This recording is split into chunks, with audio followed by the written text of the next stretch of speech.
ಎಲ್ರಿಗೂ ನಮಸ್ಕಾರ. ಇವತ್ತು ಒಂದು ವಿಶೇಷವಾದ ಪಕೋಡ, ತುಂಬ ಗರ್ಗರಿಯಾಗಿ ಒಳಗಡೆಯಿಂದ ಸಾಫ್ಟಾಗಿ.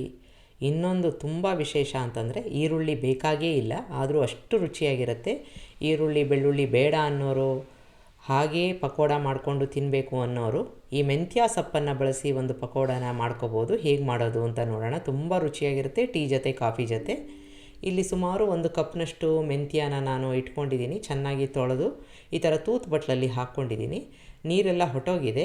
ಬರೀ ಎಲೆ ಮಾತ್ರ ತೊಗೋಬೇಕು, ಕಡ್ಡಿ ಬೇಡ. ಅದನ್ನು ಸಣ್ಣದಾಗಿ ಹೆಚ್ಕೋಬೇಕು. ಈ ಥರ ಹೆಚ್ಕೋತಾ ಇದ್ದೀನಿ. ಈಗ ಇದ್ರ ಜೊತೆಗೆ ಸ್ವಲ್ಪ ಪ್ರಮಾಣದಲ್ಲಿ ಕೊತ್ತಂಬರಿ ಸೊಪ್ಪು ಕೂಡ ನಾನು ಹೆಚ್ಕೋತಾ ಇದ್ದೀನಿ. ನಿಮಗೆ ಬೇಕಾದರೆ ಈರುಳ್ಳಿ ಹಾಕ್ಕೋಬೋದು, ಆದರೆ ಮೆಂತ್ಯ ಸೊಪ್ಪಿಂದೇ ಒಂದು ಪರಿಮಳ ಇದ್ದಾಗ ತುಂಬ ಚೆನ್ನಾಗಿರುತ್ತೆ. ಒಂದು ಮಿಕ್ಸಿ ಜಾರಿಗೆ 1 ಸ್ಪೂನಷ್ಟು ಕೊತ್ತಂಬರಿ ಬೀಜ, ಒಂದು 1/4 ಸ್ಪೂನಷ್ಟು ಓಂಕಾಳು, ಅಷ್ಟೇ ಪ್ರಮಾಣದ ಮೆಣಸನ್ನು ಹಾಕ್ಕೊಂಡು ತರತರಿಯಾಗಿ ಪುಡಿ ಮಾಡ್ಕೋಬೇಕು. ನಿಮ್ಮ ಹತ್ರ ಕುಟಾಣಿ ಇದ್ದರೆ ಅದರಲ್ಲೂ ಕೂಡ ಮಾಡ್ಕೋಬೋದು. ಈಗ ನಾವು ಒಂದು ಪಾತ್ರೆನ ಇಟ್ಕೊಳ್ಳೋಣ. ಅದಕ್ಕೆ ಮೊದಲನೇದಾಗಿ ನೀರನ್ನು ಹಾಕ್ಕೋತಾ ಇದ್ದೀನಿ. 3/4 ಕಪ್ಗಿನ್ನ ಸ್ವಲ್ಪ ಜಾಸ್ತಿ ಹಾಕ್ಕೊಂಡಿದ್ದೀನಿ. 1 ಸ್ಪೂನಷ್ಟು ಎಣ್ಣೆ ಹಾಕ್ಕೊಂಡು ಚೆನ್ನಾಗಿ ಮಿಕ್ಸ್ ಮಾಡ್ಕೋಬೇಕು. ಈ ರೀತಿಯಾಗಿ 1 ಸ್ಪೂನಿನ ಸಹಾಯದಿಂದ ಅಥವಾ ಬೀಟರ್ನ ಸಹಾಯದಿಂದ ಮಿಕ್ಸ್ ಮಾಡ್ಕೊಂಬಿಡೋಣ. ಇದಕ್ಕೆ ಸುಮಾರು ಒಂದು 2 ಚಿಟಿಕೆ ಅಡುಗೆ ಸೋಡಾನ ಹಾಕ್ಕೊಂಡು ಮಿಕ್ಸ್ ಮಾಡ್ಕೋತಾ ಇದ್ದೀನಿ.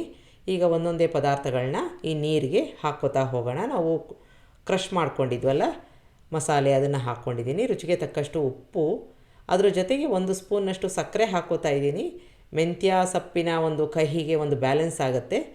ಈಗ ಇಂಗನ್ನು ಹಾಕ್ಕೊಂಡು ಹೆಚ್ಕೊಂಡಿದ್ವಲ್ಲ ಮೆಂತ್ಯ, ಅದನ್ನು ಹಾಕ್ಕೋತಾ ಇದ್ದೀನಿ. ಕೊತ್ತಂಬರಿ ಸೊಪ್ಪು, ಹಸಿ ಮೆಣಸಿನ್ಕಾಯಿನ ಈ ಥರ ಪೇಸ್ಟ್ ಮಾಡ್ಕೊಂಡಿದ್ದೀನಿ, ಸುಮಾರು 2. ಅದನ್ನು ಹಾಕ್ಕೊಂಡು ಮಿಕ್ಸ್ ಮಾಡ್ಕೋತಾ ಇದ್ದೀನಿ. ಈಗ ಎಲ್ಲವೂ ಬೆರೆತ್ಕೊಂಡಿದೆ ಚೆನ್ನಾಗಿ.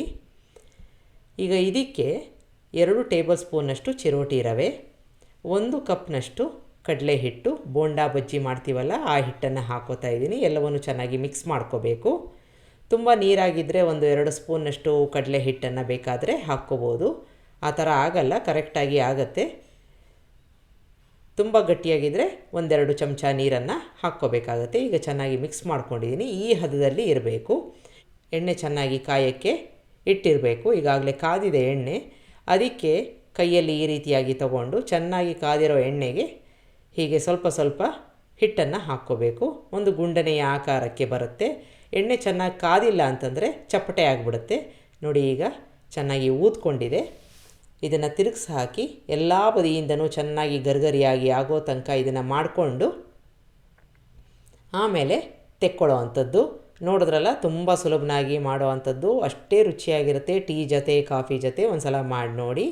ನಿಮಗೆ ರೆಸಿಪಿ ಇಷ್ಟ ಆದಲ್ಲಿ ಲೈಕ್ ಮಾಡಿ, ಶೇರ್ ಮಾಡಿ, ಕಮೆಂಟ್ ಮಾಡಿ, ನನ್ನ ಚಾನಲ್ಗೆ ಸಬ್ಸ್ಕ್ರೈಬ್ ಮಾಡಿ. ನಮಸ್ಕಾರ.